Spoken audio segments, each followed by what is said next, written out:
Good morning, loved ones. I hope you had a good night's sleep.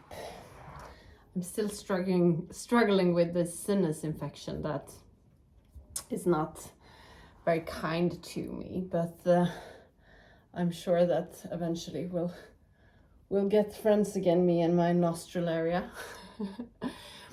However, I'm very grateful for my sister-in-law who is helping me out. She's a doctor and she's giving me all these fantastic advice on what to do, and also some of my colleagues from the air has because the dry air in the air doesn't make it better, and I struggled with sinus infections before, so it's probably not going to get better, so I need to find tools of dealing with it. So I'm very grateful for these amazing people that I have around me that support me. But it's painful. I don't know if you ever had the sinus infection, but it's like creating a pressure. And it's taking a lot of energy. I am also very grateful for the amazing life that I have lived. A friend of mine asked today if I had RSVP'd or if we were going to come to her husband's 50th birthday. And I didn't get the invitation. It was stuck in the outbox, so I was like, I haven't heard of it. I don't know what you're talking about. But it's unfortunately when we are in Spain, so we won't be able to go. But I got reminded that at his 40th birthday party, I stopped smoking. Or not at the party, because it was a Mad Men party and it was amazing. And I smoked a lot back then. And at that party there was like an unlimited cigarettes, and it was like so much fun. I was like 1 year sober, and I was just smoking and smoking and smoking. And then the day after, I never had a cigarette since that party. That's so cool. I don't remember. I think it was like in August or something, 2014 then. So that's quite impressive. I'm very grateful that I don't smoke anymore. So I'm very grateful to her husband and his friend who arranged this party. So I got like an overload of cigarettes. I'm also very grateful for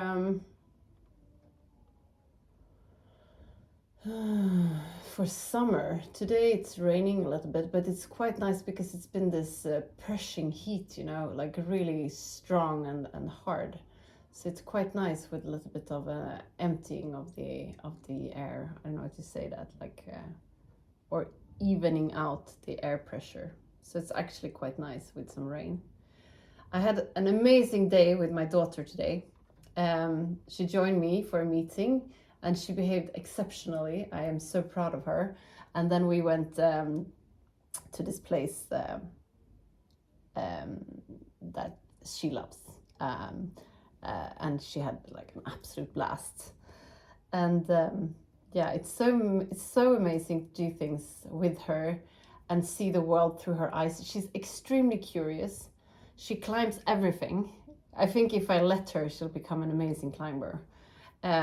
Because I've been climbing quite a lot, and she really moves well, and she's also super light and strong. So I think she has everything that does a good climber. Now she's screaming for me. Let's see if we can. If I have the courage, I'm so frightened of the heights. And I had this nightmare when she was like falling out of one of the harnesses. So we'll wait a little bit longer until she's a little bit bigger at least. But then, I think she has the what do you say? Not the tools, because that's what she's gonna get. The talent. I think she has a talent for climbing. But it's also a lot of adventurous people there, so I don't want to. But of course, I'm not going to be able to choose any of these things. It's her life anyway, so I think the only thing I can do as a parent is supporting her choices.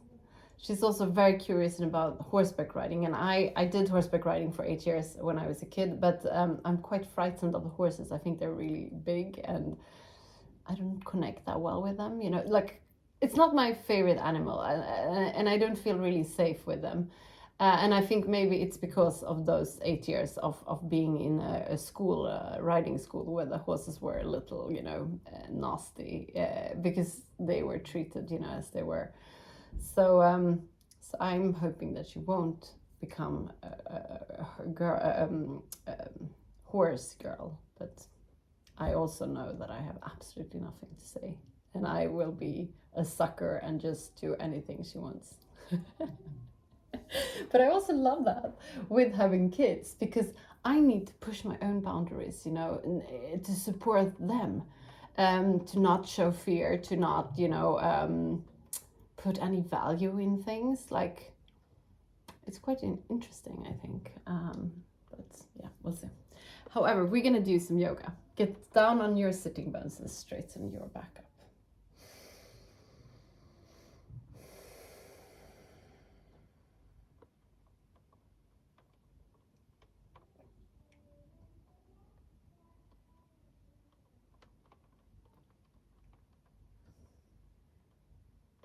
Observe your breath and where any body breath is located.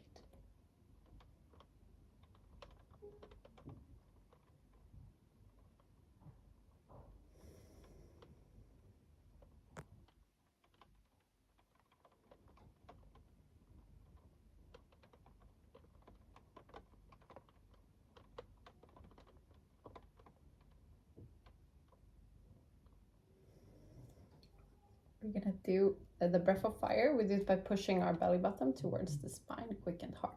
Inhale to start.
I have no idea if I did 100 and then 50, or let's just leave it there for today. We're gonna do the hip roll. Inhale for, exhale back.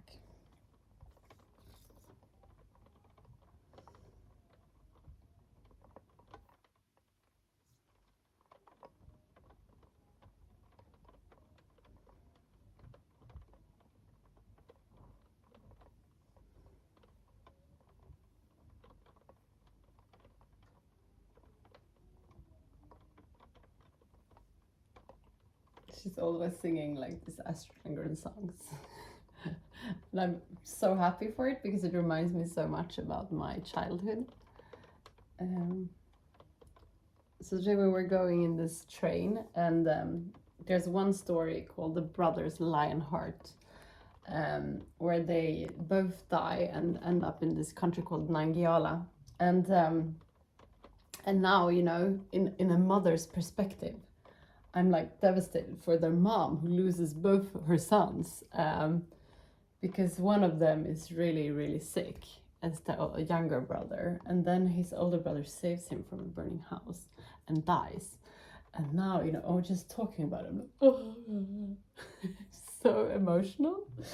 But I think, you know, back like, you know, 150 years ago, children, you know, under the age of 7, it was like 50% chance for them to survive. So I think she wrote a lot of those stories because they're really sad and horrible in many ways. But, you know, that's the reality of the people back then. They lost their, you know, siblings, kids, and I think it was a really beautiful, you know, idea that you'd end up in this other world. We're gonna do a shoulder inhale up and back. But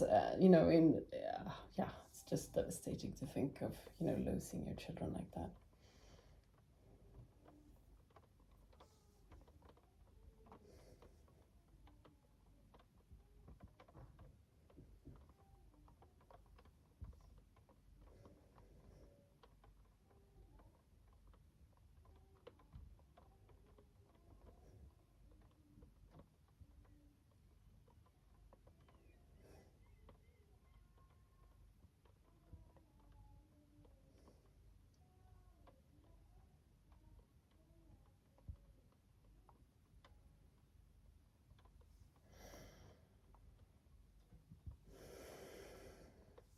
Switch direction.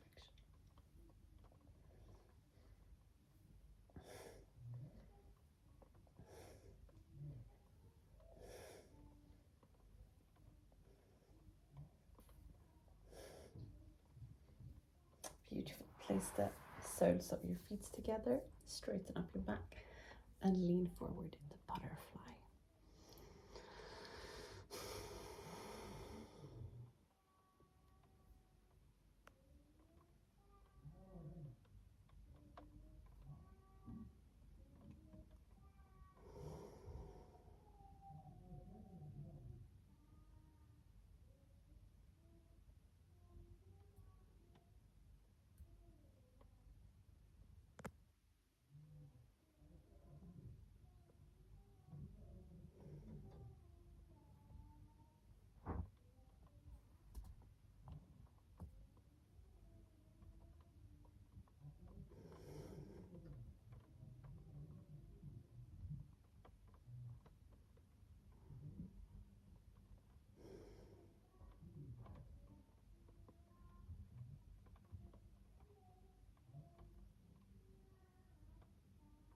One more breath here.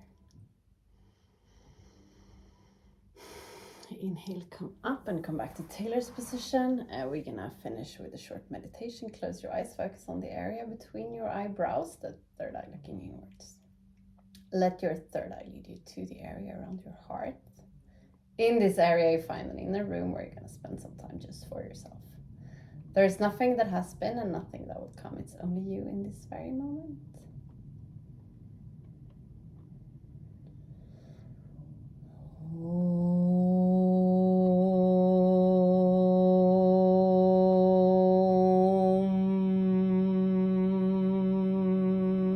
Paramatmane namaha. Sri Patanjala Yoga Darsharam Atasamati Padaha Hatha Yoga Nushasanam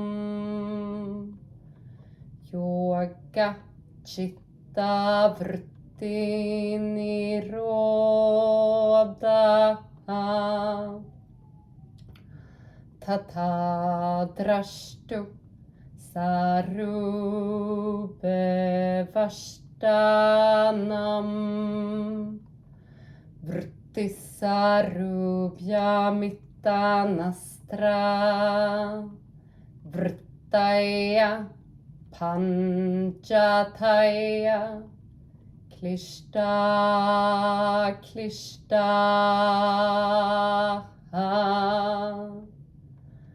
Slowly come back to the room where you are. We're going to finish today's class together with 3 Shanti. Place your palms together in front of your heart and inhale to start.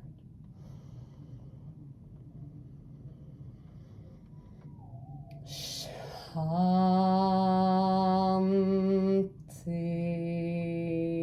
Shanti,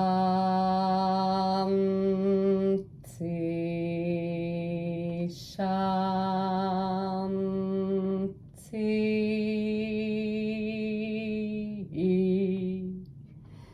Place your palms to your forehead with thick, good thoughts through the day. to your mouth for you to speak the truth, and to your heart for you to follow your heart and to be kind to yourself and to other people. Namaste. Thank you so much for today. Remember to go. Thank you. I love you guys, and I'll see you tomorrow.